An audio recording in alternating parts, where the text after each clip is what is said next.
Hello everyone, this is Rajneesh Rajak. Welcome to Pathshala maths की। तो hello बच्चों, कैसे हैं आप लोग? आई थिंक आप सभी लोग अपने अपने घरों में सुरक्षित होंगे और स्वस्थ भी होंगे।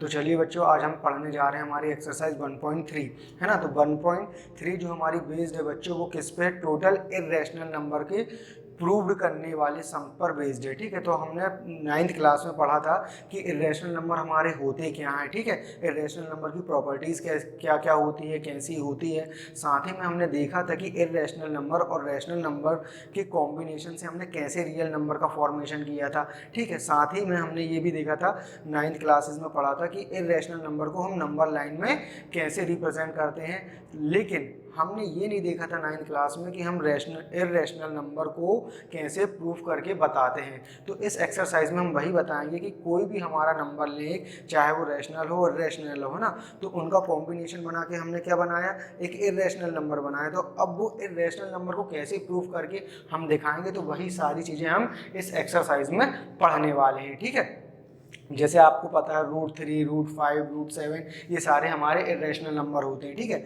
और इर्रेशनल नंबर की एक सबसे बड़ी क्वालिटी और ये होती है कि यदि हम डेसिमल एक्सपांसन में बात करें तो ये क्या होता है कि ये नॉन टर्मिनेटिंग, नॉन रिपीटिंग और नॉन रिकरिंग नंबर होता है, ना, कि ना तो वो टर्मिनेट होता है पूरा और ना ही तो वो रिपीट होता है, और साथ में नॉन रिकरिंग, रिकरिंग मतलब रिपीट, ये सब उसमें नहीं होता है। तो चलिए, सबसे पहले हमको एक थ्योरम इसके बारे में पढ़ना है। वो थ्योरम ये कहता है कि यदि हमने लेट किया कि p हमारा कोई प्राइम नंबर है और ये प्राइम नंबर किसी एक इंटीजर के स्क्वायर को डिवाइड करता है, तो वो नंबर, है ना, मतलब क्या, वो प्राइम नंबर हमारे उस पॉजिटिव इंटीजर के विदाउट स्क्वायरिंग फॉर्म को भी डिवाइड करेगा, है ना।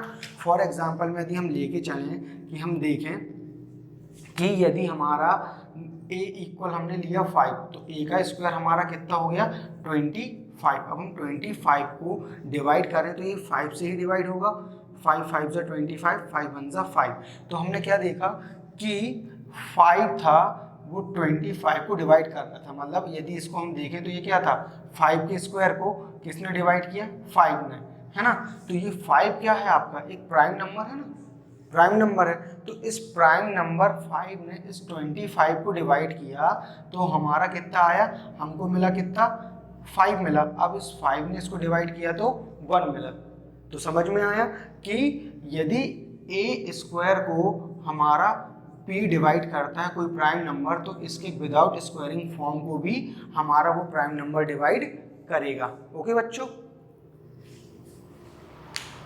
तो चलिए बच्चों, हम सॉल्व करेंगे हमारी एक्सरसाइज 1.3 का क्वेश्चन नंबर फर्स्ट। इसमें बोला कि √5 हमारा एक इर्रेशनल है, इसको प्रूव करना है। ठीक है, तो चलिए देखते हैं। सबसे पहले क्या कि हम एकदम अपोजिट प्रोसेस लेके चलेंगे। कैसा कि ये इर्रेशनल दिया है, तो सबसे पहले हम √5 को क्या लेंगे? हमारा एक रैशनल नंबर लेकर चलेंगे। ठीक है, अब जब ये रैशनल नंबर लेके चलेंगे तो इसको किसी ना किसी इंटीजर से या नंबर से रिप्रेजेंट करना रहेगा, क्योंकि रैशनल नंबर के लिए हमें न्यूमरेटर और डिनोमिनेटर की जरूरत पड़ती है।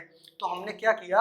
हमने दो इंटीजर लिए अपने a एंड b, है ना। a और b दो इंटीजर लिए, लेकिन ये दोनों इंटीजर कैसे हैं? हमारे को प्राइम। अब को प्राइम इंटीजर क्या होता है?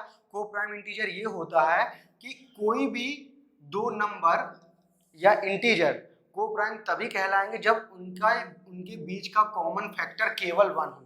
ये चीज आपको याद रखना है कि को प्राइम इंटीजर या नंबर के बीच का कॉमन फैक्टर हमेशा 1 होता है। ठीक है, 1 के अलावा कोई दूसरा फैक्टर नहीं होता उनमें कॉमन। ठीक है, तो चलिए सॉल्व करते हैं आगे। वैसे तो हमने क्या देखा था कि √5 हमारा क्या है? एक रैशनल नंबर लेके हमने इसको चला, तो ये क्या हो गया? a/b, है ना, जिसमें डिनोमिनेटर की वैल्यू 0 नहीं हो सकती है।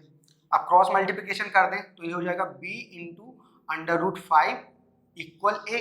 अब हमें क्या करना है? √5 का स्क्वायर रूट हटाना है, तो क्या करेंगे?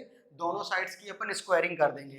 तो अपन स्क्वायरिंग कर दें तो b/√5 whole square equal a square. ठीक है, अब एक्सपोनेंट लो जो अपन ने 9th क्लास में पढ़ा था, तो ये क्या हो जाएगा? b स्क्वायर इंटू √5 का स्क्वायर रूट हट गया, तो कितना बचा? ये 5 इक्वल a स्क्वायर। तो ये क्या हो गया?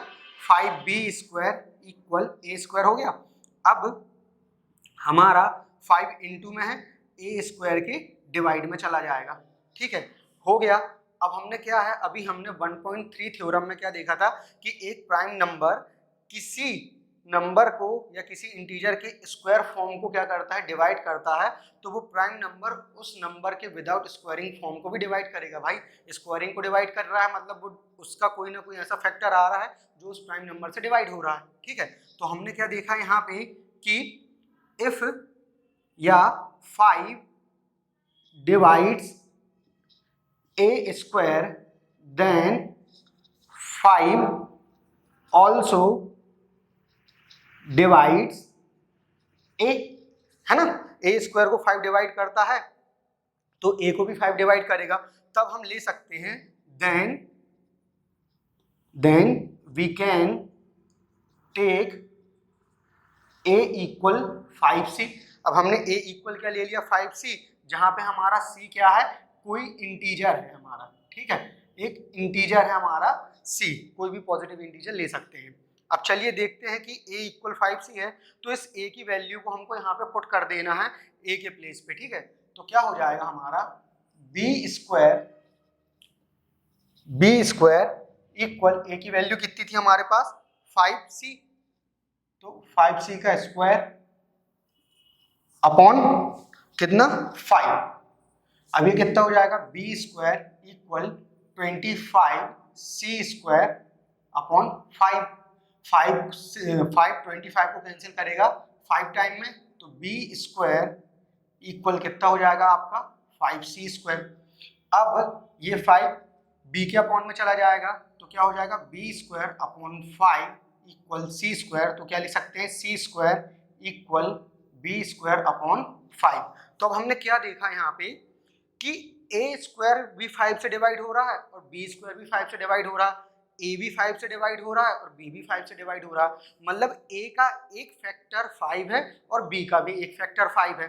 ठीक है, तो हमने यहाँ क्या देखा कि a एंड b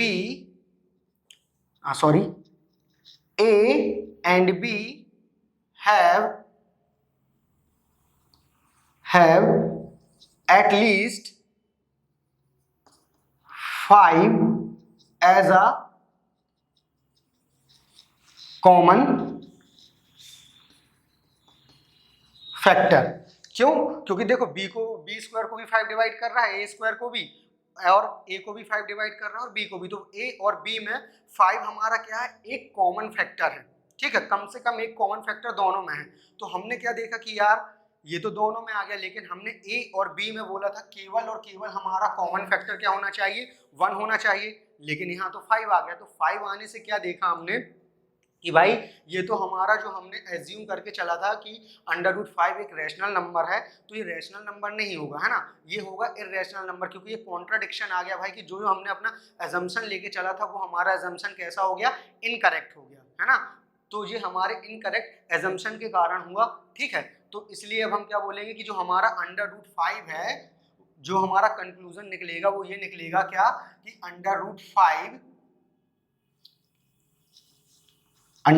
को हम क्या बोलेंगे, इज अ √5 इज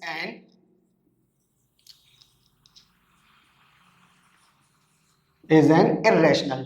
ठीक है, कि √5 हमारा क्या हो जाएगा, एक इररेशनल नंबर हो जाएगा, हमारे इररेशनल इंटीजर हो जाएगा। इसी के साथ ये हेंस प्रूव्ड, ये हमारा प्रूव हो गया। ठीक है, कि √5 हमारा एक क्या हो जाएगा, रैशनल नंबर। तो आप लोगों को ऐसे ही सॉल्व करना है ना, इस तरीके से एक बार आप बिना देखे सॉल्व कीजिए, है ना। इसके नोट्स बना सकते हैं आप लोग। यदि आप लोगों को वीडियो समझ में आए, पसंद आए, तो इसे लाइक करें, शेयर करें और हमारे चैनल को जरूर सब्सक्राइब करें, जिसमें आने वाली अगली नोटिफिकेशन आप लोगों को जरूर मिल सके। Thank you so much.